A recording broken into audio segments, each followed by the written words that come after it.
अच्छा जी, एक भाई ने सवाल पूछा है कि 3 कनाल जगह जो है वो मेरी एक सिस्टर ने बेची।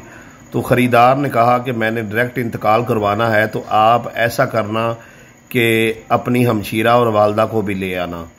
तो वो चूँकि हमशीरा जो है वो पढ़ी हुई नहीं है और वालदा भी पढ़ी हुई नहीं है, तो जब वो गए हैं तो उन्होंने जिस बहन ने 3 कनाल जगह बेची थी उसकी जगह का तो इंतकाल अपने नाम करवाया ही करवाया है, साथ में दूसरी बहन का जो रकबा है 2 कनाल वो भी अपने नाम करवा लिया है।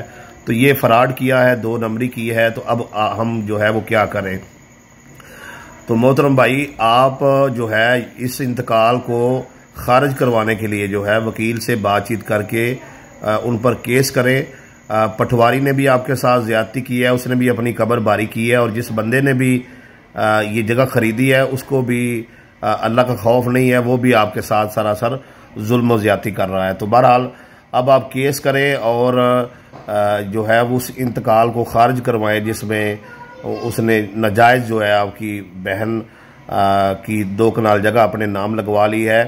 और आपने जो मौक़िफ़ है वो यही इख्तियार करना है कि ये हमने बेची है, ये इसके पैसे लिए हैं, और ये 2 कनाल जो है इसने फ्रॉड के ज़रिए पटवारी के साथ साथ बात करके अपने नाम लगवाई है, और बहन को बतौर जो है वो गवाह बुलाया गया था।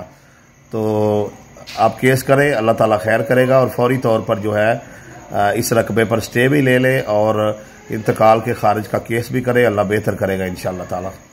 और दूसरी बात यह है कि जो अहबाब अनपढ़ हैं वो प्रॉपर्टी का पैसा लेते वक्त ये सोचते हैं कि हमने किसी रिश्तेदार को या अपने जानने वाले को नहीं बताना, वगरना वो पैसे उधार मांग लेगा। और जब वो रजिस्ट्री करके देने जाते हैं तो उनको पता नहीं होता, 10 मरले बेची तो अगले ने 1 कनाल अपने नाम करवा ली, एक ने बेची 2 की नाम करवा ली। तो बेहतर यही है कि आप किसी पढ़े लिखे शख्स को साथ लेकर जाएं ताकि आपका ज़्यादा जो है वो माली नुकसान ना हो।